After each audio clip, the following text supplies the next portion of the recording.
We're going to start with Leland Vittert, who's actually live down there in Florida. He's in Daytona Beach. Leland? Hey guys, some of the 350,000 people without power are those all around us. We've got some transformers that have blown as the squall line that's right before some of the big eye wall bands started to come in here to Daytona Beach. It's pretty dark, but you get a sense of some of the damage here. This was the roof over a gas station, and it is now the roof that has crashed down next to the gas station. This is one of the many gas stations that was out of fuel.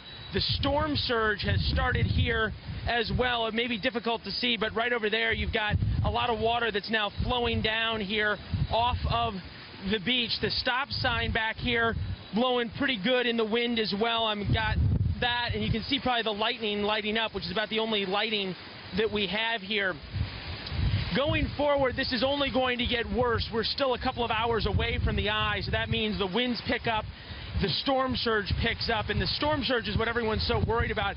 By high tide, which will be about noon, the water will be here by the time that happens, up to here on me, which means clearly flooding people's living rooms all over. Transformers have been blowing. We've got a lot of lightning too, and that's where you get the threat of tornadoes built inside of these hurricanes that can be even so much more destructive. We're hearing some alarms here at the gas station, probably coming from right over there, and you can see that the force of this hurricane has blown open some of the gas pumps and those kinds of things. No smell of gas, though, which is something that you'd worry about right now. You can hear now the thunder that's coming in. Just a couple of minutes ago, we got a really strong gust of wind, much stronger than right there. And you can see some of the sheet metal that's now flying around here. We're going to try to get on the other side of the sheet metal so that it doesn't come and whack us out here.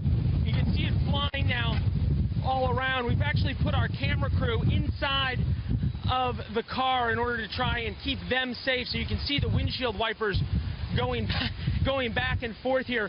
A lot of debris flying around, and this is the debris that is so dangerous now when it gets into this storm and starts getting flown around. Pardon me as I'm not looking at the camera. We're trying to figure out stuff's going. Good news is we're in front of the power line, so if they go down, they're going to go down that direction. This sheet metal has incredibly sharp edges down here. This comes through and hits somebody in the head or something like that, you can imagine the damage that it will do to anyone. That's what makes this so dangerous in terms of the wind, is this hurricane is coming ashore. What makes it so dangerous afterwards, the storm surge that would be coming. We're already seeing water coming across the main roads here. Not much water, about 6 inches or a foot, but by 2 or 3 feet as high tide comes up, that's when it can start washing away vehicles. I talked to the Daytona Beach police chief, who's about a mile from where I am. He just left our location. He told me that there's even more flooding, and then we've also got some really serious, not only flooding, but power transformers blowing as well. Guys? Okay, Leland, so we can tell you're in a developed area of Daytona Beach, and one of the reasons we put the reporters there is so you are near a building, because the winds are so strong they just blow you off your feet. How far are you to the beach where it's really blowing? We're right now about 150 or 200 yards away. You get a sense in terms of the way that the winds are. You can see the palm trees right up there.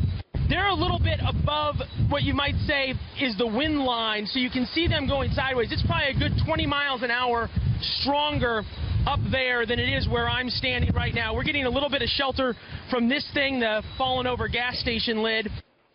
Motels around here that are 2 or 3 stories, they block a lot of the wind from where we are, and then we've got some safe havens around here to get to as well, and of course our car as well. I hope National Rent-A-Car executives aren't watching this live shot. We'll bring it back in good order, we promise. But the big issue right now for the wind is at what point it becomes the police become unable to move around, and that's what the police chief was talking about, is once we get through this next lull and then the band that comes in for the eye wall, the police say they're not going anywhere, and believe you me, we're not going anywhere either as we sit next to them and watch the storm come in. Well, I'm fearful for you. That stop sign behind you has just been shaking. Yeah. Exactly. All right, go get in that rental car and stay safe. Yeah, keep an eye out.